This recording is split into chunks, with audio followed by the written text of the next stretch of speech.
Hello everyone and welcome. My name is Billy Kingsfield and this is my cultural and global engagement presentation for MGT 253.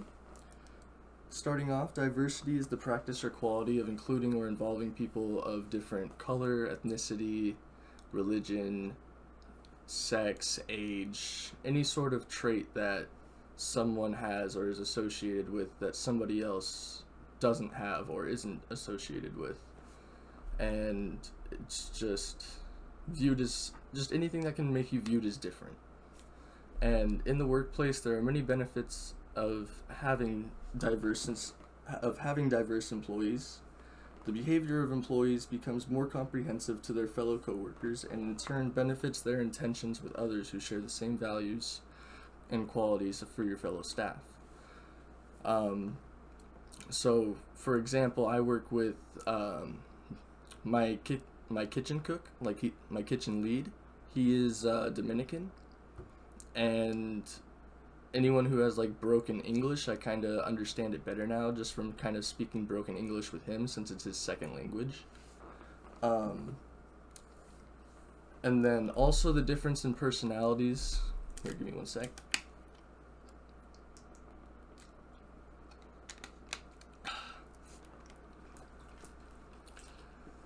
The difference in personalities will also help benefit interactions between staff for the same reason. It'll just make you more comfortable with each other the longer you get to work together.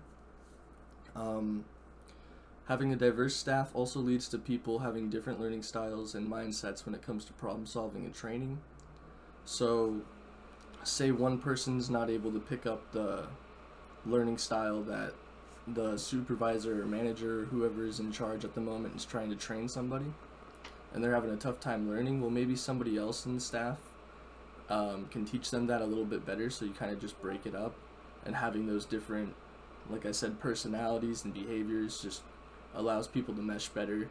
And having that diverse staff, sometimes people just get along better, and it just allows for different mindsets kind of to solve the same problem. And leading to the next one is communication.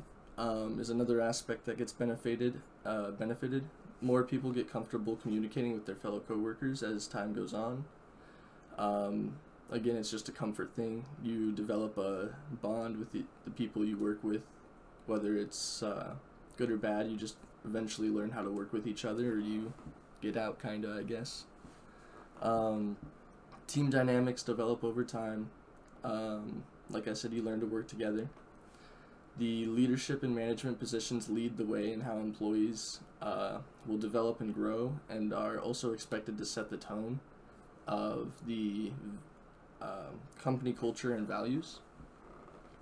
So if you have a manager that's asking you to do things that they don't do and don't show you they do, some people won't take it. Some people won't accept that. But some people will, and some people will say, yeah, I'll do that for you.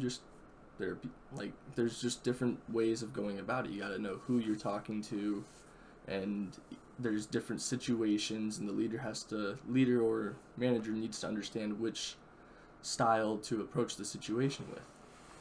And then motivation and trust are also established or strengthened by the leadership and management. So, like I said, if you have a manager who you know who's going to go clean the bathrooms, well, maybe you're going to be more motivated to do something else and do your part in the restaurant because you know that they did that for you, so you didn't have to do that. And it just creates a sort of like, thank you, I don't like cleaning the bathrooms, so I'll do this for you since you don't like doing that, kind of thing. It doesn't even have to be management or leadership. It can just be your coworkers and kind of creating that bond with them.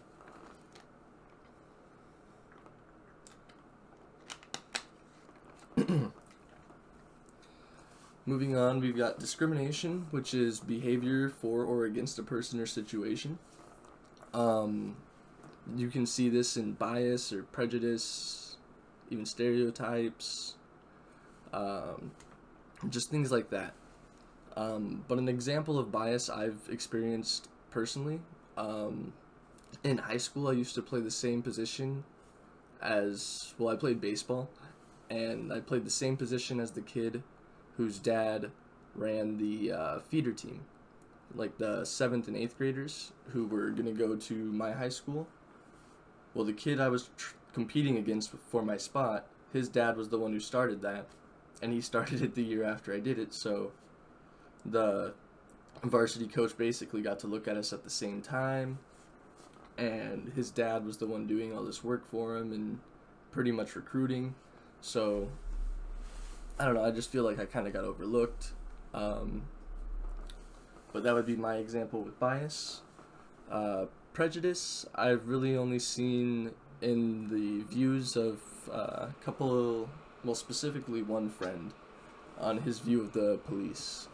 And he just believes, like, he has firm beliefs on how they abuse their power, and I've seen it personally get him in trouble. Like for my 21st birthday, we went out, had a couple drinks, we had a DD, our DD's driving back, and it's like, we know it's Memorial Day weekend, cops are out, and he's like, we had my other friend on a bike, and he's biking alongside us going by. Well, my other friend, who is the problem here and has the prejudice against the cops, police, he, hold on, I need to hold still, it was blurring. He leans out of the window and is just waving out of the window at our friend on the bike. And I'm like, hey, get back in the car, we're only like a mile away from the police station. And he just ignores me, has his fun. Well, all of a sudden we hear, woo, woo, woo. And the fun came to an end for the night.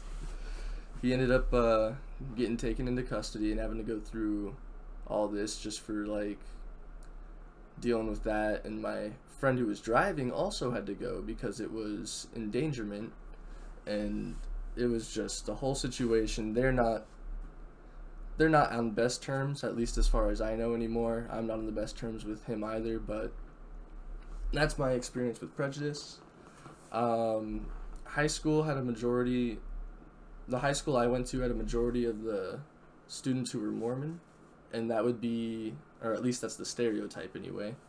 And on many occasions, people assumed I was Mormon just because that's where I went, and the people I associated with at the school, sorry, I keep backing up too far.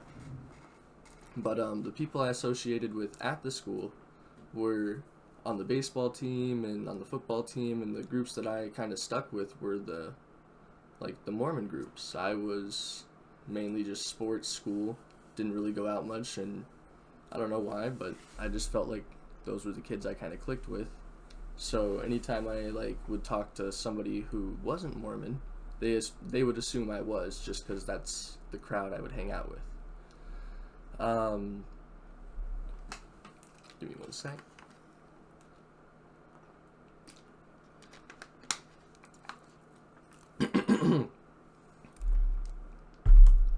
All right. Sexual harassment, for me, I've seen show up verbally in the workplace, and it was one of my cooks to one of the servers. The server said what made her uncomfortable, and it just immediately put a stop to it. The cooks never ended up bothering her again, and she never ended up going to management. It was just handled at that point. But that's the only time I've really seen it. But I know it can be an issue.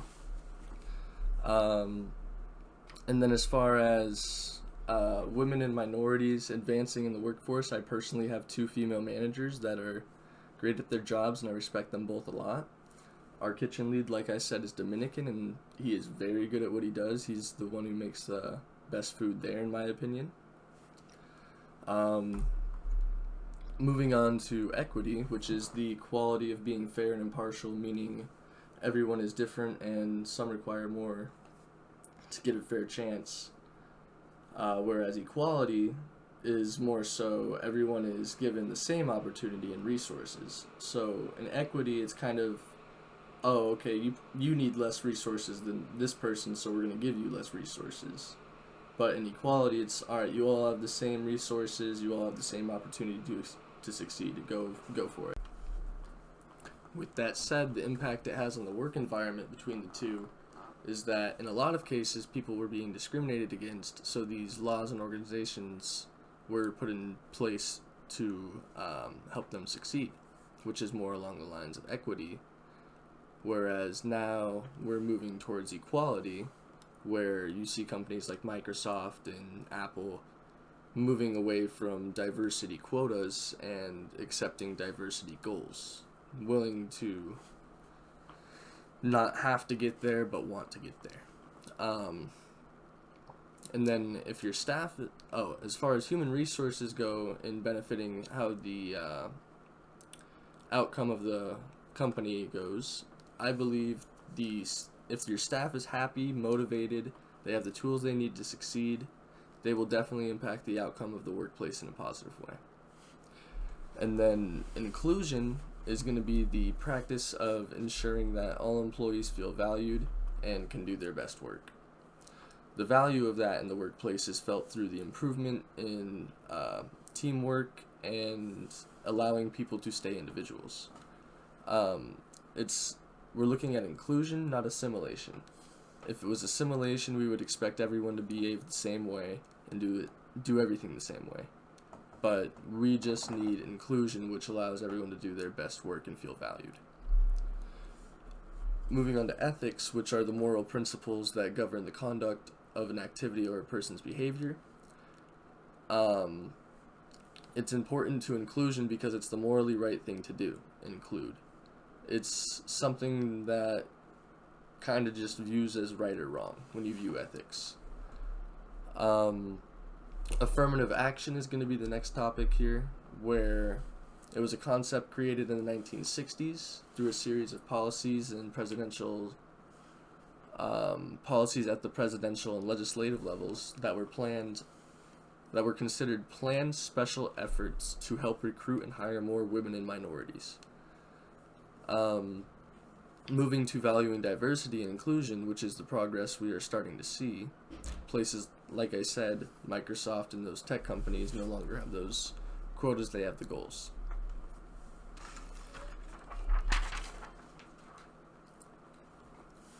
Real quick before I go into my takeaways from the course, I have my 3D diagram here that I need to show off. Make sure that's on there very well. So we have inclusion at the top, which is a practice of ensuring that all employees feel valued and Here, let me get in front of the camera better. And can do their best work. Equity is going to be over here, the quality of being fair and impartial. Diversity is on this side, the practice or quality of including or involving people of different race, color, gender, age, etc. And then if you have just diversity and inclusion, just diversity and inclusion, you're going to get the dominant group or ideology is deferred to for decision making and promotions. So that's what there is without equity. Without diversity, you get oversaturation of similarly, I need to see this, I can't read it on there, of similarity, homogeneous culture, and simplified points of view. And then moving down to where there's no inclusion, you get culture assimilation results in disengagement and low retention. So if you will, hold on, it's coming apart on me. But if you allow there to be no inclusion, people don't feel the need to stay and don't want to stay. But when you add that into that picture, you get belonging, when you have all three. And belonging is an organization that engages full potential of the individual, where innovation thrives and values are integrated.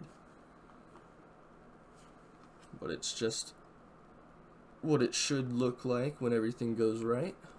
That was the idea behind my 3D diagram there. And then moving on to my takeaways, my biggest takeaway from this course is that communication has a lot more going on at once than I thought, and I need to pay attention to a lot more aspects of conversations and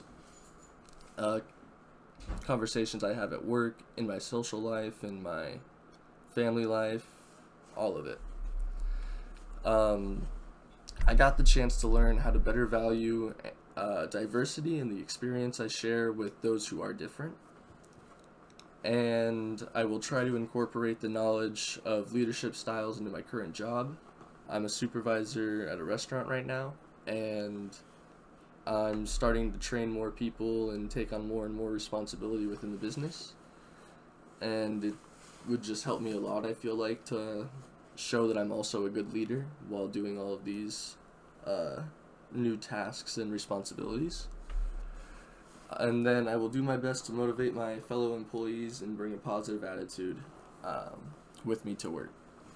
That's the best thing I can do to keep everyone happy and doing the best they can do, is bringing that positive attitude. Thank you for listening, and that concludes my cultural and global engagement presentation.